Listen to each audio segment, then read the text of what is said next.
Let's dive into one of hip-hop's biggest unsolved mysteries, the murder of Biggie Smalls. The Notorious B.I.G. Yeah.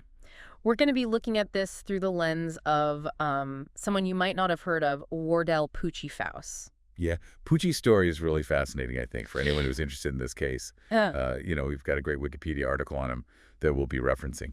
And it's interesting because his life intersects with Biggie's in some really unexpected ways. Absolutely. Like I said, Poochie, he started out in Kentucky but ends up in Compton, California. Right. And that's where he gets involved with this gang called the Mob Pirates, a set of the Bloods. Yeah, and what's interesting about the Mob Pirates is that their influence wasn't limited to just the streets. It extended into the music industry in a big way. And that's the link to Suge Knight, right? Exactly. Suge Knight, the head of Death Row Records, was also connected to the Mob Pirates. So it's more than just like a boss-employee relationship? Oh, well, absolutely. It's a shared history, a shared sense of loyalty that goes way back. And you have to wonder how much that influenced the way things were run at Death Row. Because Death Row had a very specific reputation. It was hardcore, almost like a gang in itself. Yeah, and Suge Knight was definitely cultivating that image. Oh, for sure. Yeah. He understood the power of fear and intimidation. And Poochie fit right into that. With his presence, yeah. Our sources actually quote Danny Boy, a Death Row artist, describing Poochie as someone you just did not want to cross. Right. He had that enforcer vibe about him. Yeah. But it makes you wonder, what does enforcer actually mean in this context? Yeah, it's a loaded term. Because we're not talking about bouncing rowdy fans. We're talking about a world where problems are solved with violence. Like in the case of William Rat Dog Ratcliffe. Oh, yeah. This is a really disturbing incident. Ratcliffe was an aspiring rapper trying to get signed to Death Row, and he was really pushing Suge Knight about it. He even confronted Knight in a bathroom. And according to the LAPD detective Greg Kading, Ratcliffe ends up dead, allegedly on Knight's orders. And Kading believes Poochie was the one who carried out the hit. There's even this chilling quote from Kading's book where Knight supposedly said about Poochie, "He doesn't fuck around. That's how I want him to do it." Wow. If that's true, it paints a very dark picture of Knight's mindset. He valued that ruthlessness.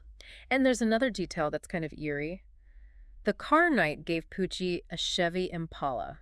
Right. The car involved in Biggie's murder was also described as a dark Impala.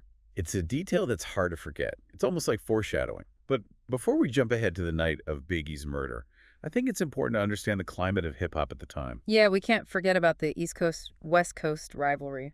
It was at its peak. Biggie on one side, Tupac on the other. The tension was incredibly high. And the media just kept fanning the flames, turning it into this huge feud. Yeah, it's impossible to ignore the role that played in what ultimately happened to both of them. So let's set the scene. March 9th, 1997. Biggie's leaving a party hosted by Vibe magazine in Los Angeles. It's this big industry event, tons of celebrities, the whole 9 yards. Yeah, and as he's leaving, tragedy strikes. Biggie's in the second SUV of his entourage. They're stopped at a red light. Okay. And a dark Impala pulls up alongside them. Witnesses describe the driver as a black male. And shots rang out. Biggie's hit multiple times. Jeez. Yeah, it's a stark contrast. You have this glamorous event, and then just moments later, this brutal act of violence.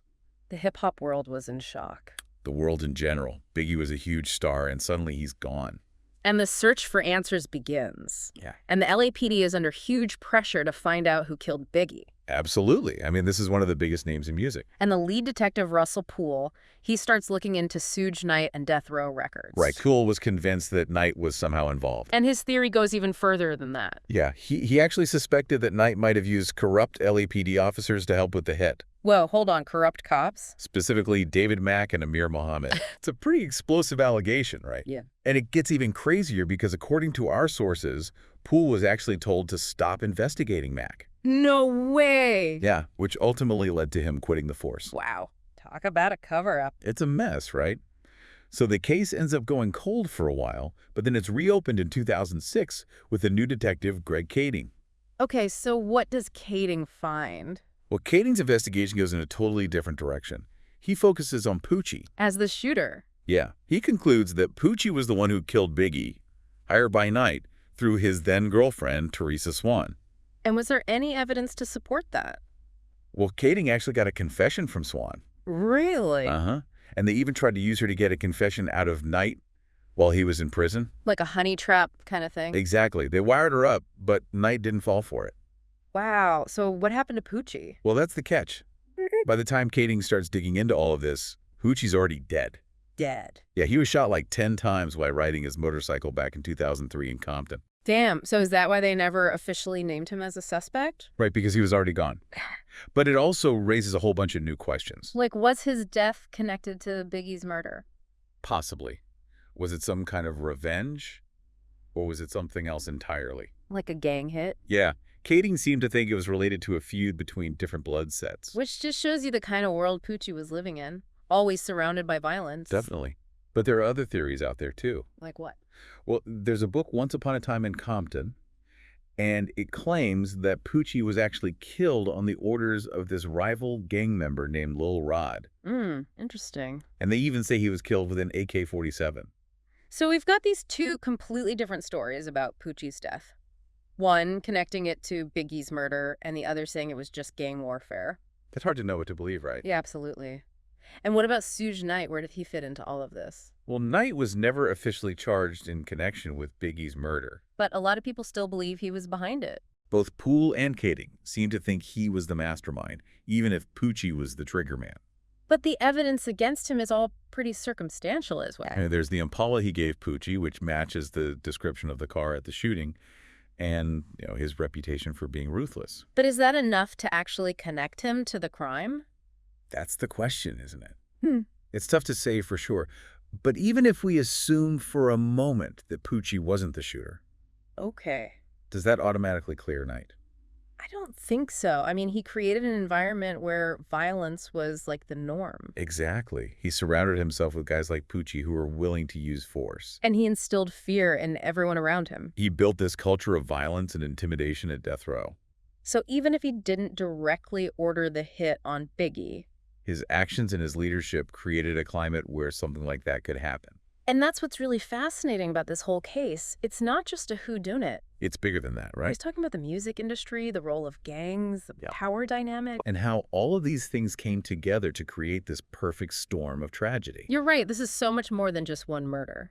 It's a reflection of a specific time and place in American culture. When hip-hop was exploding, but also struggling with its own demons. It's a reminder that success and fame often come with a dark side. And that darkness can have devastating consequences.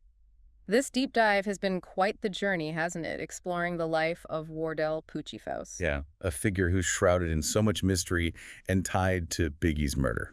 But even after examining all these sources and theories, where do you think this leaves us?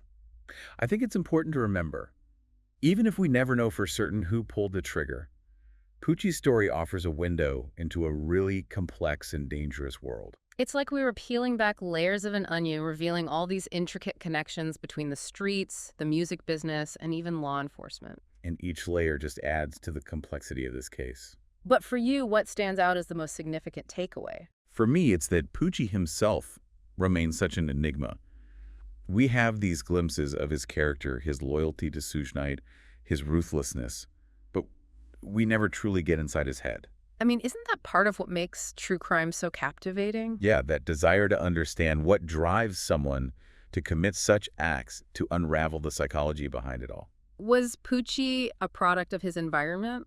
Or was there something more, a darker impulse? It's impossible to answer definitively. Right. But by exploring these theories, we at least get closer to understanding the forces at play. Poverty, systemic racism, gang culture. Yeah, all those things can create a breeding ground for violence. And the music industry, with its allure of fame and fortune, can sometimes exploit those vulnerabilities. Absolutely. And what about the LAPD's role in all of this? That whole thing with Detective Poole being told to stop investigating a potentially corrupt officer is pretty disturbing. Definitely. It raises questions about whether they were truly committed to justice or if other agendas were at play. It makes you wonder if the truth was intentionally obscured. Poole's resignation really is a turning point. And this case isn't just about one murder. It's about accountability and the erosion of public trust in law enforcement. Yeah, it really is. It's also a reminder that even though decades have passed, the impact of this case is still felt today. Absolutely. Biggie's music continues to inspire, but his murder remains this painful reminder of the violence that can permeate even the most celebrated corners of our culture. What's the key message you would want listeners to take away from this deep dive? I think it's that we may never have all the answers, But by engaging with these stories, by grappling with the complexities and the injustices, we keep the conversation alive. It's about honoring the victims and demanding better from the institutions that are supposed to protect us. Exactly. For anyone wanting to explore further, we highly recommend checking out the Wikipedia article on Poochie, as well as those books by Greg Kading and Tim Brennan and Robert Ladd. There's so much more to uncover, so many threads to pull. In a case like this where answers are so hard to come by, the journey itself becomes even more compelling. I think that's a great way to put it. Well, that about wraps up our deep dive into one of hip-hop's most enduring mysteries. Thanks for joining us. Thanks for having me. We'll catch you next time.